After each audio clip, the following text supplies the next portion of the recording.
जय हिंद, नमस्कार। स्वागत है एक बार पुनः आप सभी का डेली करंट अफेयर्स के इस सीरीज में।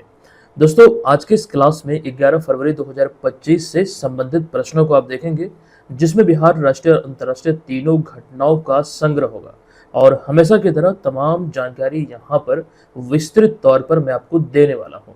अच्छा, अगर आप पहली बार इस सीरीज से जुड़े हैं तो ध्यान रखेंगे, ये बिहार की प्रतियोगी परीक्षाओं पर केंद्रित है। आपको दोबारा कहीं पर भी किसी भी सोर्स पर जाने की आवश्यकता नहीं है। हमारे इस सीरीज के माध्यम से आप अपनी तैयारी को बेहतर बना सकते हैं। नो डाउट 100% यहाँ से आपको सफलता मिलेगी। आप पहले इस वीडियो को देखिए, आप खुद ब खुद अंदाजा लगा पाएंगे क्या ये आपके लिए उपयोगी रहेगा या फिर नहीं। सेशन की शुरुआत करते हैं। दरअसल पिछले वीडियो में हमने एक प्रश्न आपसे पूछा था। ये प्रश्न था कि 1 फरवरी 2025 को जारी केंद्रीय बजट के तहत बिहार में हर घर तक नल से जल पहुंचाने का लक्ष्य को पूरा करने के लिए जल जीवन मिशन को कब तक के लिए बढ़ाया गया है। तो ये बढ़ा कर किया गया है वर्ष 2028। अतः विकल्प नंबर बी यहाँ पर इस प्रश्न का राइट आंसर होगा। अच्छा, केंद्रीय बजट 2025-26 की हम बात करें तो ये निर्मला सीतारमण द्वारा पेश 8वां बजट है। अच्छा, इससे संबंधित कई सारी जानकारी हमने आपको दिया था। विशेष तौर पर बिहार के संदर्भ में बिहार को लेकर जो घोषणाएं हुई है इस बजट में, वो तमाम बातों का जिक्र हमने पिछले क्लास में किया था। अगर आपका छूट चुका है तो उस वीडियो को जरूर देख लीजिएगा। हम आगे बढ़ते चलते हैं आज की इस वीडियो के पहले प्रश्न पे। तो यहाँ पर आज की इस क्लास का हमारा पहला प्रश्न है कि बिहार ने 25 साल बाद 2025 राष्ट्रीय खेलों में यानी कि नेशनल गेम्स 2025 में स्वर्ण पदक जीतकर इतिहास रच दिया। हमने आगे पूछा कि बताएं कि इस संदर्भ में कौन सा कथन सत्य नहीं है, अर्थात हमें यहाँ पर असत्य कथन की पहचान करना है। ये कहा गया है कौन सा कथन सत्य नहीं है। तो सारे कथनों को, सारे विकल्पों को यहाँ पर हम पढ़ते हैं। पहला पॉइंट है कि राष्ट्रीय खेलों में बिहार का यह पहला स्वर्ण है। ये एकदम करेक्ट है, क्योंकि यही हमने यहाँ पर, चूंकि ये खबरों में था और यही प्रश्न के रूप में हमने यहाँ पर रिलेट करते हुए आपसे पूछा है। तो रिसेंटली बिहार ने राष्ट्रीय खेलों के इतिहास में पहला स्वर्ण पदक जीता। अच्छा, यहाँ पर अगला कथन जो है, अगला पॉइंट जो है कि प्रतियोगिता का जो आयोजन है ये उत्तराखंड में किया गया, ये भी यहाँ पर सत्य है। अगला पॉइंट यहाँ पर है कि इस प्रतियोगिता का जो शुभंकर है ये मौली है, ये भी यहाँ पर सत्य है। क्योंकि यहाँ पर 3 विकल्पों में हमें कोई भी असत्य नजर नहीं आया है, तो फाइनल आंसर हम चुनेंगे। हमसे पूछा क्या गया था कौन सत्य नहीं है, तो विकल्प नंबर डी। ठीक है, डी नंबर यहाँ पर इस प्रश्न का राइट आंसर हो जाएगा। अब यहाँ पर आइए इनसे जुड़ी हुई कुछ जरूरी जानकारी देखते हैं। हालांकि हमने कल भी थोड़ी जानकारी आपको दिया था, एक एक करके सभी को देखते हैं। देखिए, 38वां संस्करण है ये राष्ट्रीय खेलों का 2025 वाला, जो कि देहरादून, जो कि उत्तराखंड की राजधानी है, यहाँ पर आयोजित किया गया है। आयोजन तिथि की बात करें तो 28 जनवरी से इसकी शुरुआत हुई थी और 14 फरवरी 2025 को ये संपन्न होगा। इसका शुभंकर है मौली, जो कि उत्तराखंड के जो राजकीय पक्षी है मोनाल, इसी से ये प्रेरित है। अच्छा, शुभंकर को आप यहाँ पर इस तस्वीर में देख सकते हैं, ये है मौली, इसे राष्ट्रीय खेल का शुभंकर। अच्छा, यहाँ पर हम चर्चा कर रहे थे बिहार के संदर्भ में राष्ट्रीय खेलों में स्वर्ण पदक की, तो इस पॉइंट को भी यहाँ पर डिटेल में देख लेते हैं। ध्यान दीजिएगा, इसमें अगर हम बात करें इस प्रतियोगिता में, तो लॉन बॉल की महिला ट्रिपल स्पर्धा के फाइनल में बिहार का सामना पश्चिम बंगाल टीम से हुआ था और इस प्रतियोगिता में यानी खिताबी मुकाबले में, यानी कि स्वर्ण पदक मुकाबले में बिहार पश्चिम बंगाल को हराकर विजय रहा। और इस ट्रिपल स्पर्धा टीम में जो बिहार महिला टीम थी, इनमें अगर 3 खिलाड़ियों की बात करें तो ये तीनों खिलाड़ियों में पायल, खुशबू और निखत शामिल थे। ये ध्यान रखें, इन तीनों ने मिलकर बिहार को राष्ट्रीय खेलों के इतिहास में गोल्ड मेडल दिलाया है। इसके साथ ही बिहार 25 साल बाद 2025 राष्ट्रीय खेलों में स्वर्ण पदक जीतकर इतिहास रच दिया। दरअसल आपको मालूम है कि बिहार झारखंड का जो बंटवारा हुआ था वो 15 नवंबर 2000 को हुआ था। इसके बाद से अगर हम देखें ना कि विभाजन के बाद की बात करें तो यह पहला मौका है जब बिहार ने नेशनल गेम्स यानी कि राष्ट्रीय खेलों में गोल्ड मेडल अर्थात स्वर्ण पदक जीता है। आई होप आपका ये क्लियर हो गया। ये बहुत इंपॉर्टेंट पॉइंट है, ये तमाम बातों को ध्यान में रखिएगा। आगामी बिहार में आयोजित होने वाले चाहे आप किसी भी एग्जाम की प्रिपरेशन में लगे हैं, जहाँ पर करेंट अफेयर्स के प्रश्न बनेंगे, ये सारे एग्जाम के दृष्टिकोण से समान रूप से उपयोगी है। तो ध्यान रखिएगा, बारीकी से सभी चीज़ों को याद रखने का प्रयास कीजिएगा। अच्छा, यहाँ पर खेलों की बात हो रही है तो एक पॉइंट ये आपको बता दूं कि वर्तमान में जो केंद्रीय खेल मंत्री हैं मनसुख मंडाविया, लेकिन बिहार के संदर्भ में देखें तो बिहार के मौजूदा खेल मंत्री हैं सुरेंद्र मेहता।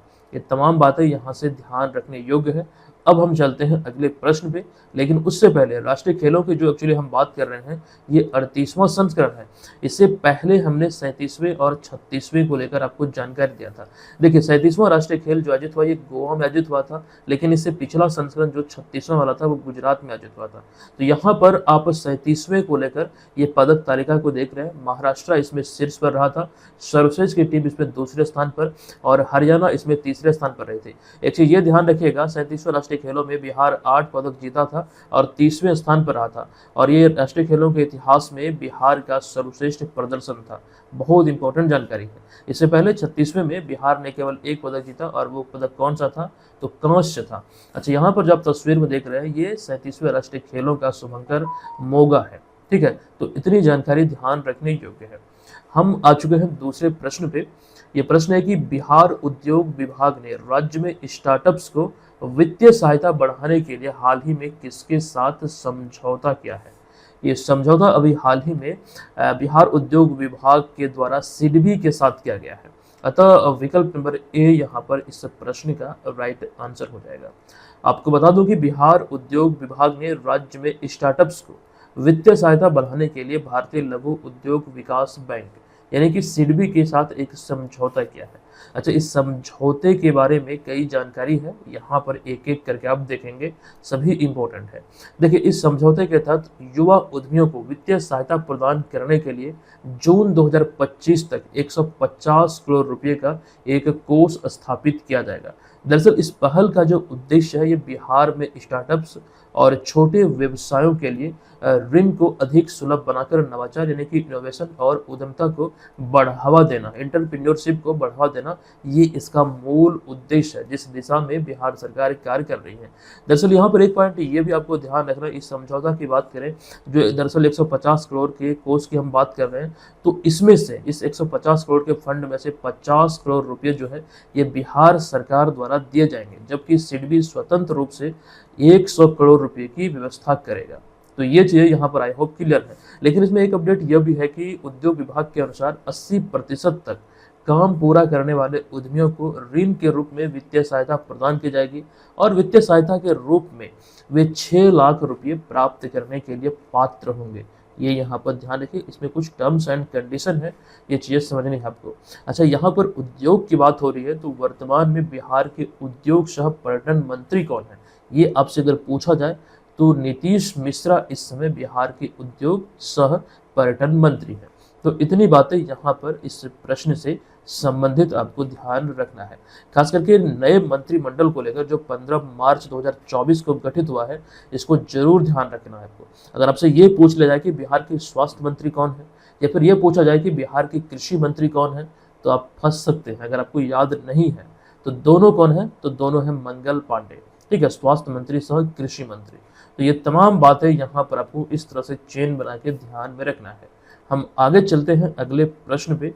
ये प्रश्न है कि कितने वर्षों के अंतराल के बाद भारतीय जनता पार्टी यानी कि बीजेपी को दिल्ली विधानसभा चुनाव में पूर्ण बहुमत मिली है? तो राइट आंसर है विकल्प नंबर सी, यानी कि 27 वर्षों के बाद। आपको यहाँ पर जानकारी दे दूं कि हाल ही में दिल्ली में विधानसभा चुनाव आयोजित किया गया था। दरअसल इस चुनाव में भारतीय जनता पार्टी यानी कि बीजेपी ने 27 वर्षों के अंतराल के बाद आम आदमी पार्टी को हराकर दिल्ली में पूर्ण बहुमत हासिल की है। ये ध्यान रखेंगे। अच्छा, कुछ महत्वपूर्ण बातें यहाँ पर इस चुनाव से संबंधित हम आपको बतलाने वाले हैं। देखिए, अगला पॉइंट है कि बीजेपी ने दिल्ली में आखिरी चुनाव 1993 में जीता था। ठीक है। इसके साथ ही आम आदमी पार्टी का 11 साल बाद सत्ता से बाहर हो गया। आम आदमी पार्टी जो है 11 साल बाद ये सत्ता से अब बाहर हो गई। दिल्ली विधानसभा में अगर हम बात करें कुल सीटों की संख्या की, तो 70 सीटें हैं, जिनमें इस चुनाव में भाजपा को 48 सीटों पर जीत मिली, जबकि वहीं पर आम आदमी पार्टी की बात करें तो ये 22 सीटों पर सिमट गई। पिछले 11 साल से सत्ता में थी, लेकिन अब ये सत्ता से बाहर हो चुकी है।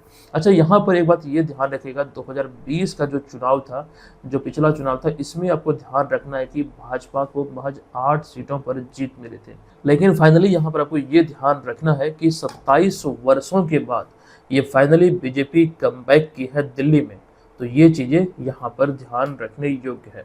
अच्छा, एक जानकारी इस चुनाव से लेकर ये भी आपको दे दूँ कि इस चुनाव के लिए इलेक्शन कमीशन ऑफ इंडिया ने चंद्रयान से चुनाव तक नामक मतदाता जागरूकता पहल शुरू किया था, जो सफलतापूर्वक संचालित हुआ।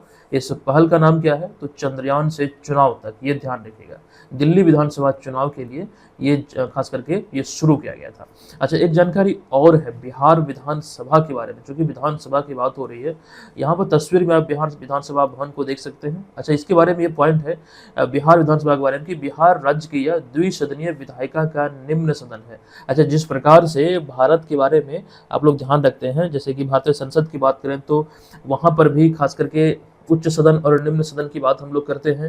जैसे कि राज्यसभा हो गया उच्च सदन, लोकसभा हो गया निम्न सदन, ये चीज़ें यहाँ पर उसी प्रकार से ध्यान रखना है।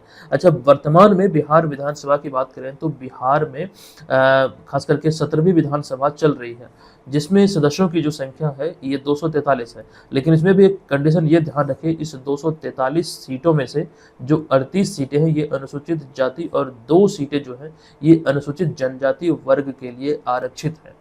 तो फिलहाल यहाँ पर इतनी सारी बातें ध्यान रखने योग्य है। हम चलते हैं अगले प्रश्न पे। हमारा अगला होगा चौथा प्रश्न। ये प्रश्न है कि निम्नलिखित में से भारत का कौन सा पड़ोसी देश हाल ही में चीन के चांगे 8 चंद्र मिशन में शामिल हुआ है? देखिए, इस प्रश्न का जो राइट आंसर है यह है विकल्प नंबर डी, यानी कि पाकिस्तान। चौंकने की जरूरत नहीं है, पाकिस्तान ही इस प्रश्न का राइट आंसर है। जो चाइना का जो चंद्र मिशन है उसमें ये शामिल हुआ है, उसमें ये खास करके कुछ सहयोग देगा, या फिर यूं कहें कि इसमें शामिल होकर ये अपना भी मिशन को पूरा करने का लक्ष्य रखा है। वो क्या है, वो चीज़ें आगे हम देखेंगे। देखिए, फिलहाल राइट आंसर है विकल्प नंबर डी।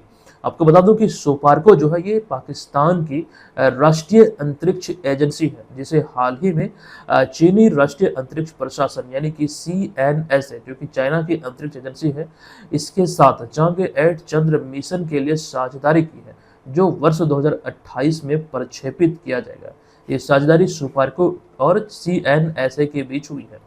अच्छा, यहाँ पर एक चीज़ ध्यान रखिएगा, ये जो चाइना का मून मिशन है, अगर हम इसके उद्देश्य की बात करें तो विशेष रूप से चंद्रमा के दक्षिणी ध्रुव के अध्ययन को लेकर ये मिशन काम करेगा। ये यहाँ पर आप ध्यान रखिए। दक्षिणी ध्रुव को लेकर आपको मालूम होगा कि भारत रिसेंटली चंद्रयान 3 मिशन जो लॉन्च किया था, ये दक्षिणी ध्रुव यानी कि साउथ पोल पर ही उतरा था। और भारत दुनिया का एकमात्र ऐसा देश है जो चंद्रमा के दक्षिणी ध्रुव पर सफलतापूर्वक कहें या फिर सॉफ्ट लैंडिंग किया है। ये ध्यान रखिए, वो तमाम चीज़ें अभी हम आपको बतलाएंगे पुनः से। देखिए, यहाँ पर अगला पॉइंट है जो समझौता हुआ। इस समझौते के तहत पाकिस्तान अपने पहले स्वदेशी चंद्र रोवर को चाइना के चांगे 8 मिशन का हिस्सा बनाएगा। यानी कि पाकिस्तान अपने स्वदेशी रोवर को खुद चंद्रमा पर नहीं भेजेगा, बल्कि चाइना उसे चंद्रमा पर पहुंचाएगा। ये कुछ समझौते के तहत हुई है बातें, ये यहाँ पर ध्यान रखिए। आगे बढ़ते हैं। आपको बता दूं इसरो के संदर्भ में फिलहाल इस समझौते को लेकर इतनी ही जानकारी है। अगर कुछ नई अपडेट आती है तो वो आपको हम अवश्य बतलाएंगे। अब यहाँ पर आपको ध्यान रखना है, इसरो को लेकर अगर हम बात करें, दरअसल 14 जुलाई 2023 को चंद्रयान 3 को सफलतापूर्वक लॉन्च किया गया था, लेकिन 23 अगस्त 2023 को यह चंद्रमा पर सॉफ्ट लैंडिंग किया और अमेरिका, रशिया, चाइना के बाद भारत चांद पर सफल लैंडिंग करने वाला 5वां देश बना। 5वां नहीं बल्कि चौथा होगा। अमेरिका, रशिया, चाइना, मतलब ये 3 देशों के बाद चौथा देश अपना बना है भारत। यहाँ पे आप लोग सुधार कर लेंगे, यहाँ पर होगा चौथा, ठीक है। 5वां देश तो जापान बना है रिसेंटली, वो भी आपको हमने बतलाया हुआ है, ठीक है। चौथा देश है अपना भारत, 5वां देश रिसेंटली बना है जापान। अच्छा, एक बात ये ध्यान रखिएगा, हालांकि दक्षिणी ध्रुव यानी कि साउथ पोल पर उतरने वाला पहला देश है अपना भारत। अच्छा, इसरो की बात हो रही है तो इसरो के जो वर्तमान में प्रमुख है ये हैं एस सोमनाथ। एस सोमनाथ को लेकर रिसेंटली हमने ये आपको बताया था कि इन्होंने निवालो कुदिचा सिम्हंगल नामक शीर्षक से अपनी आत्मकथा लिखी है जो कि मलयालम भाषा में है। ये आप यहाँ पर ध्यान रखिएगा। अच्छा, यहाँ पर मिशन चंद्रयान की बात हो रही है तो ऐसे में चंद्रयान 1, 2 और 3 को लेकर कुछ बेसिक सी जानकारी हम यहाँ पर आपके समक्ष रखने वाले हैं। ध्यान पूर्वक इसे देखिए यहाँ पर कंप्लीट वो इन्फॉर्मेशन आपको मिल जाती है चंद्रयान 1, 2 और 3 को लेकर। ये किस तिथि को लॉन्च किया गया, किस रॉकेट के जरिए लॉन्च किया गया और लॉन्चिंग के समय इसरो के जो अध्यक्ष थे वो कौन थे, यहाँ पर सभी विस्तृत तौर पर दर्शाया गया है। चंद्रयान 1 के समय थे जी माधवन नायर, 2 के समय थे डॉक्टर केशवन, 3 के समय थे एस सोमनाथ। ठीक है, और सभी रॉकेट का नाम जरूर ध्यान रखिएगा किस रॉकेट से इसे लॉन्च किया गया। जैसे चंद्रयान 3 को LV-M3 M4 के जरिए, चंद्रयान 2 को GSLV M3 के जरिए और चंद्रयान 1 को PSLV XLC2 के जरिए। ये सभी बातें खास करके इम्पोर्टेंट हो जाती है। तो यहाँ पर यह पांचवा प्रश्न है कि निम्नलिखित में से किस राज्य या फिर केंद्र शासित सरकार ने, यहाँ पर आप लोग ऐड कर लीजिए, शासित शब्द छूट गया है, तो केंद्र शासित सरकार ने हाल ही में मन मित्र नामक एक व्हाट्सएप चैटबॉट लॉन्च किया है। देखिए ये अभी लॉन्च किया गया है आंध्र प्रदेश सरकार के द्वारा। ठीक है, विकल्प नंबर ए यहाँ पर इस प्रश्न का राइट आंसर हो जाएगा। ठीक है, ये यहाँ पर ध्यान रखिए। आइए इससे जुड़े हुए कुछ इंपॉर्टेंट पॉइंट है उसे देखते हैं। तो यहाँ पर हमारा पहला पॉइंट है कि आंध्र प्रदेश सरकार ने हाल ही में मन मित्र नामक एक अनोखी व्हाट्सएप गवर्नेंस पहल शुरू की है। दरअसल ये एक प्रकार का व्हाट्सएप चैटबॉट है जो कि अभी हाल ही में लॉन्च किया गया। अच्छा, यहाँ पर जो तस्वीर में देख रहे हैं एन चंद्रबाबू नायडू जो कि आंध्र प्रदेश के मौजूदा मुख्यमंत्री हैं, ये ध्यान रखिए। अच्छा, यहाँ पर आपको बता दूं कि इस चैटबॉट के माध्यम से या फिर जो गवर्नेंस पहल है इसके माध्यम से अब राज्य के नागरिक सरकारी सेवाओं तक व्हाट्सएप के जरिए आसानी से पहुंच सकेंगे, इससे संबंधित सारी जानकारी प्राप्त कर पाएंगे। अच्छा, आंध्र प्रदेश सरकार ने मेटा के साथ मिलकर, जो फेसबुक की जो पेरेंट कंपनी है मेटा, इसके साथ मिलकर मन मित्र नामक यह व्हाट्सएप चैटबॉट लॉन्च किया है। तो फिलहाल मेरे ख्याल से ये 2-3 पॉइंट ही यहाँ पर मुझे इंपॉर्टेंट लगे हैं, वो आपके समक्ष यहाँ पर हमने रखा है। अच्छा, आंध्र प्रदेश की बात हो रही है तो एक जानकारी मैं आपको यहाँ पर जरूर देना चाहूँगा। दरअसल आंध्र प्रदेश जो है ये बिहार के बाद जाति आधारित जनगणना करने वाला भारत का दूसरा राज्य है। लेकिन इसमें एक अपडेट यह है कि अक्टूबर 2024 में, यानी कि रिसेंटली जाति आधारित जनगणना शुरू करने वाला भारत का तीसरा राज्य बना है तेलंगाना। तो अब तक 3 राज्य इस सूची में है, ये आपको ध्यान रखना है। जाति आधारित जनगणना करने वाला पहला राज्य अपना है बिहार, दूसरा है आपको ध्यान रखना है आंध्र प्रदेश और तीसरा तेलंगाना। अच्छा, बिहार के संदर्भ में ये बात आपको ध्यान रखना है कि बिहार में जाति जनगणना की जो शुरुआत हुई थी, जो फेज 1 चला था, इसकी शुरुआत हुई थी 7 जनवरी 2023 को। अच्छा, इसको लेकर विस्तृत जानकारी आपको दिया गया है। जाति आधारित जनगणना को लेकर पूरी की पूरी डिटेल इन्फॉर्मेशन एक वीडियो के माध्यम से हमने आपको दिया था। आप टॉपिक स्टडी में जाकर वहां पर तमाम बातों को देख सकते हैं, पढ़ सकते हैं। निश्चित तौर पर यह बहुत इंपॉर्टेंट आपके लिए होने वाली है।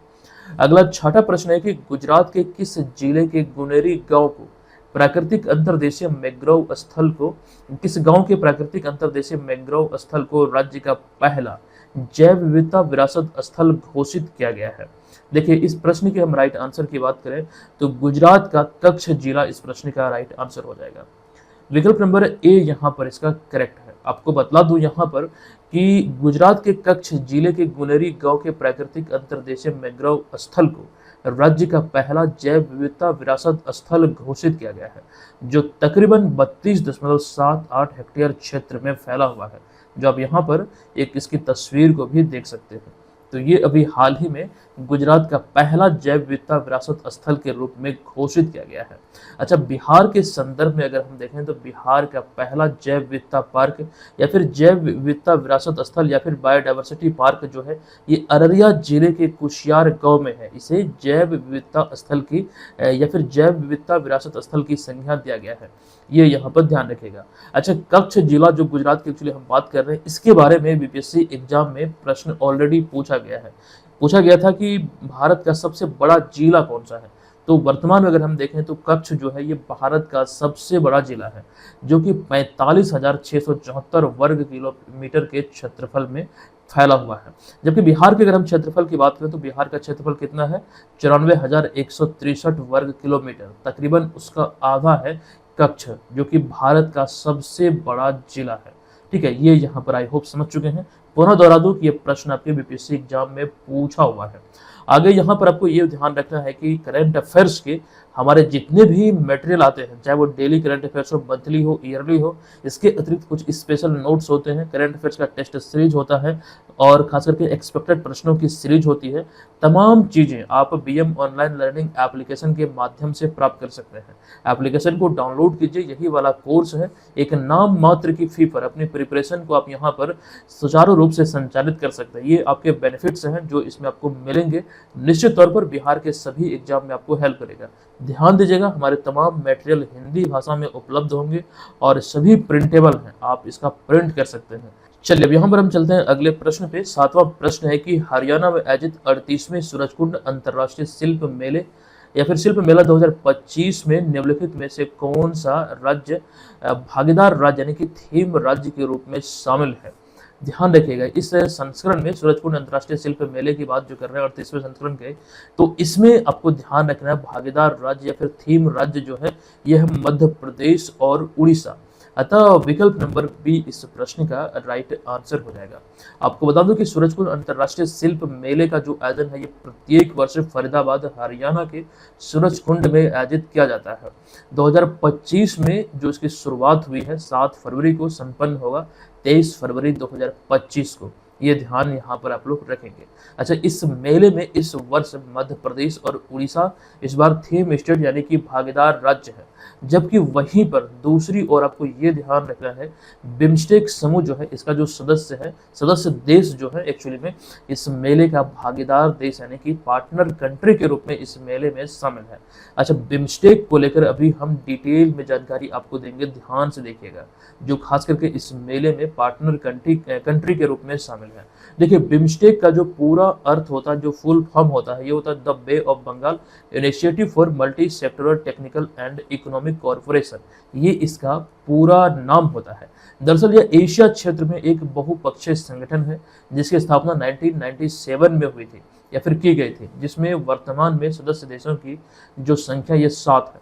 इन 7 सदस्यों में बांग्लादेश, भूटान, भारत, नेपाल, श्रीलंका, म्यांमार और थाईलैंड शामिल है।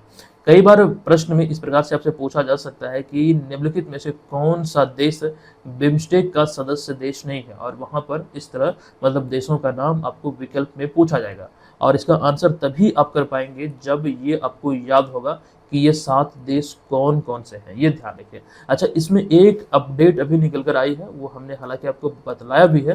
ध्यान दीजिएगा कि भारतीय राजनयिक इंदिरामणि पांडे जो हाल ही में बिम्स्टेक का अगले 3 साल के लिए नया महासचिव नियुक्त किए गए हैं। क्रम की दृष्टिकोण से ये चौथे महासचिव हैं बिम्स्टेक के। अच्छा, उन्होंने भूटान के तेंजिन लेकफेल का स्थान लिया है, ये यहाँ पर आपको ध्यान रखना है। ये भारतीय राजनयिक है इंद्रमणि पांडे, जो कि वर्तमान में बिम्स्टेक के चौथे महासचिव हैं। तो फिलहाल इतनी बातें इस प्रश्न से संबंधित इंपॉर्टेंट है। अब यहाँ पर इस मेले से संबंधित कुछ तस्वीर हमने आपके समक्ष रखा है। आप यहाँ पर जो शिल्प मेला है इसको आप तस्वीरों के माध्यम से देख सकते हैं, अंदाजा लगा सकते हैं।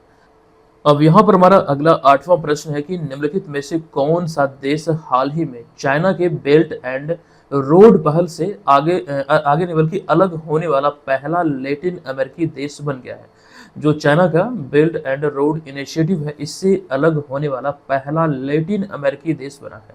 देखिए, राइट आंसर होगा पनामा। अतः विकल्प नंबर ए इस प्रश्न का राइट आंसर होगा। कुछ विशेष जानकारी है, ध्यान देंगे, जैसे कि लैटिन अमेरिकी देश पनामा ने आधिकारिक रूप से हाल ही में चाइना के बेल्ट एंड रोड इनिशिएटिव यानी कि BRI पहल से बाहर होने की घोषणा की है। दरअसल पनामा ने यह निर्णय लिया है क्यों, ये भी आपसे पूछा जा सकता है। तो यह फैसला जो लिया गया है ये अमेरिका के दबाव में आकर लिया गया है पनामा के द्वारा। दरअसल पनामा चाइना के इस इनिशिएटिव में, इस पहल में 2017 में शामिल हुआ था। अच्छा, यहाँ पर जो बेल्ट एंड रोड इनिशिएटिव की बात हो रही है चाइना के, दरअसल इसको लेकर आपको डिटेल में जानकारी मालूम होना चाहिए। देखिए, belt and road initiative people's republic of China यानी कि चाइना द्वारा शुरू की गई एक रणनीति है जो कि क्षेत्रीय एकीकरण में सुधार, व्यापार बढ़ाने और आर्थिक रूप से या फिर आर्थिक विकास को प्रोत्साहित करने के उद्देश्य भूमि और समुद्री नेटवर्क के माध्यम से एशिया को अफ्रीका और यूरोप से जोड़ना है। ये इसका लक्ष्य है और इस दिशा में चाइना कार्य कर रही है। लेकिन यहाँ पर यह ध्यान रखें 2013 में इसकी शुरुआत हुई है, लॉन्च हुआ है, फिर जो शुरुआत इसकी हुई 2013 में, इसके बाद से अब तक 100 से अधिक देशों ने चाइना के साथ इस समझौते पर हस्ताक्षर किया। पिछले साल मार्च 2024 में इटली इस पहल से बाहर हो गया था और ये खबरों का विषय था। हमने इस सीरीज में इसको लेकर जानकारी दिया था, रीजन आपको बताया था जिस प्रकार से ये तमाम बातें इसमें कही गई, विशेष तौर पर व्यापार खास करके बढ़ाने को लेकर। तो चाइना के द्वारा इस पहल में ये सारी बातें तो कही गई, लेकिन कहीं ना कहीं ये सारी चीजें संचालित नहीं हो रही थी। यहाँ पर इटली ने इसी चीज को ध्यान रखते हुए इस पहल से बाहर होने का फैसला किया था और मार्च 2024 में बाहर हो गया और रिसेंटली अभी पनामा बाहर हुआ है। अब यहाँ पर इसके रोड मैप को देख सकते हैं, जो बेल्ट एंड रोड इनिशिएटिव पहल है चाइना की, वो आप यहाँ पर देख सकते हैं, इसको समझ सकते हैं। देखिए, जैसा कि अभी हमने आपको बताया, यहाँ पर ध्यान दीजिएगा, इस नेटवर्क के माध्यम से, इसमें भूमि और समुद्री नेटवर्क दोनों है, तो इसके माध्यम से एशिया को अफ्रीका और यूरोप से जोड़ना है, ये है चाइना का लक्ष्य। चलिए अब आगे चलते हैं अगले प्रश्न पे। हमारा अगला यहाँ पर होगा 9वां प्रश्न। निम्नलिखित में से कौन सा भारतीय राज्य फरवरी 2025 में आधिकारिक रूप से नक्सल मुक्त घोषित हुआ है? दरअसल इसका राइट आंसर है कर्नाटक। ये अभी खबरों का विषय है, आधिकारिक तौर पर ये नक्सल मुक्त घोषित किया गया है। ये ध्यान दीजिएगा, 3 फरवरी 2025 को कर्नाटक को आधिकारिक रूप से नक्सल मुक्त घोषित किया गया।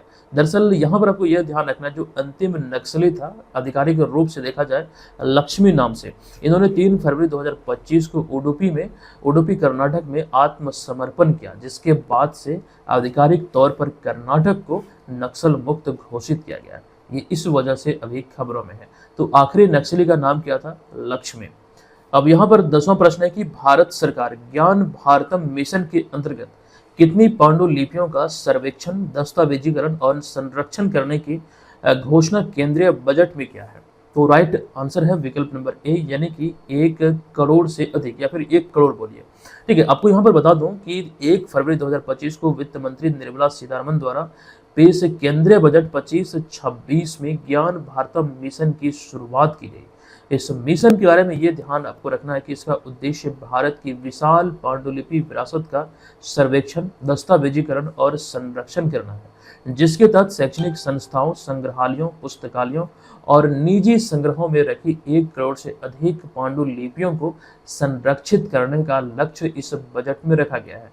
अच्छा, आपको ये भी ध्यान रखना है, जिसके लिए पांडुलिपि मिशन के लिए, मतलब राष्ट्रीय पांडुलिपि मिशन के लिए जो बजट आवंटन है, ये 3.5 करोड़ रुपए से बढ़ाकर 60 करोड़ रुपए किया गया है इस बजट में। ठीक है, तो ये सारी घोषणाएं बजट में हुई थी, यहाँ से आप ध्यान रखेंगे। अच्छा, पांडुलिपियों की बात हो रही है, तो दरअसल एक रिपोर्ट के अनुसार भारत में लगभग 5 मिलियन पांडुलिपियां हैं, जो संभवतः विश्व का ये सबसे बड़ा संग्रह है किसी भी देश में। पांडुलिपियों के संग्रह की अगर हम बात करें, दरअसल पांडुलिपि होता क्या है? तो पांडुलिपि कागज या फिर जो छाल होते हैं वृक्ष के, इस पर कपड़े, धातु या फिर ताड़ के पत्ते जैसी सामग्री पर बनाई गई ये एक हस्तलिखित रचना होती है। इसे ध्यान से देखिएगा, जो कागज होते थे पुराने समय में, अगर किसी प्रकार के कोई कागज है या फिर वृक्ष के छाल है, कपड़ा, धातु या फिर ताड़ के पत्ते जैसे सामग्री पर बनाई गई कोई हस्तलिखित रचना है, जो कम से कम अगर 75 वर्ष पुरानी है, तो इस प्रकार इस कैटेगरी में जो आते हैं उसे पांडुलिपि की संज्ञा दी जाती है या फिर दी गई है। ठीक है, ये यहाँ पर आपको ध्यान रखना। आई होप आप इसे समझ चुके हैं। चलिए 11 नंबर प्रश्न है कि रोसकॉस्मोस किस देश की अंतरिक्ष एजेंसी है, जिसके नए महानिदेशक के रूप में हाल ही में दिमित्री बाकानोव को नियुक्त किया गया है? देखिए, रोसकॉस्मोस जो है ये रशिया की अंतरिक्ष एजेंसी है, अतः विकल्प नंबर सी यहाँ पर इस प्रश्न का राइट आंसर होगा। अच्छा, चाइना की अंतरिक्ष एजेंसी क्या है? तो आपको ध्यान रखना है CNSA है। जापान की अंतरिक्ष एजेंसी है JAXA। हम आपसे पूछ रहे हैं अमेरिका की अंतरिक्ष एजेंसी का नाम क्या है? देखते हैं कितने लोग बताते हैं। चलिए 12वें प्रश्न पे आते हैं। 12वां नंबर प्रश्न है कि भारतीय प्रधानमंत्री नरेंद्र मोदी किस सम्मेलन में हिस्सा लेने के लिए 10 फरवरी 2025 को पेरिस, फ्रांस का दौरा किए हैं? देखिए, इसका जो राइट आंसर होगा विकल्प नंबर ए हो जाएगा, AI समिट। आपको बता दूं कि हाल ही में प्रधानमंत्री नरेंद्र मोदी 10 से 12 फरवरी 2025 तक फ्रांस दौरे पर हैं। इस यात्रा के दौरान 11 फरवरी को वे पेरिस में एआई समिट में भाग लिए और ये जो यात्रा उनकी आर्टिफिशियल इंटेलिजेंस, रक्षा, व्यापार और सामरिक भागीदारी पर वो विशेष रूप से केंद्रित है। हालांकि यहाँ से अगर कोई अपडेट निकल कर आती है समझौते को लेकर तो वो आपको हम जरूर बतलाएंगे। फिलहाल ये दौरे से संबंधित यहाँ पर जानकारी हमने आपको दिया है। आज की इस वीडियो को हम समाप्त करते हैं और जानकारी जो हमने आपको कोर्स को लेकर दिया था आप लोग चाहे तो ज्वाइन कर सकते हैं। ये बीपीएससी का स्पेशल कोर्स है, आप लोग इसे लेंगे तो करंट अफेयर्स के तमाम मटेरियल भी आपको इसी में मिल जाएंगे। करंट अफेयर्स का एक अलग से डेडिकेटेड कोर्स आपको लेने की जरूरत नहीं पड़ेगी। इससे बीपीएससी एग्जाम की तैयारी आप सुचारू रूप से कर पाएंगे। चलिए आज की इस वीडियो का प्रश्न है कि देहरादून उत्तराखंड में आयोजित 38वें राष्ट्रीय खेलों में बिहार के किस जिले की बेटी अंशिका ने तीरंदाजी प्रतियोगिता में रजत पदक हासिल कर बिहार को गौरवान्वित किया है, यानी कि उन्होंने सिल्वर मेडल जीता है। कमेंट बॉक्स में जाइए, हमें बताइए इसका राइट आंसर क्या होगा। हम मिलते हैं आपसे नेक्स्ट वीडियो में, तब तक के लिए धन्यवाद। जय हिंद।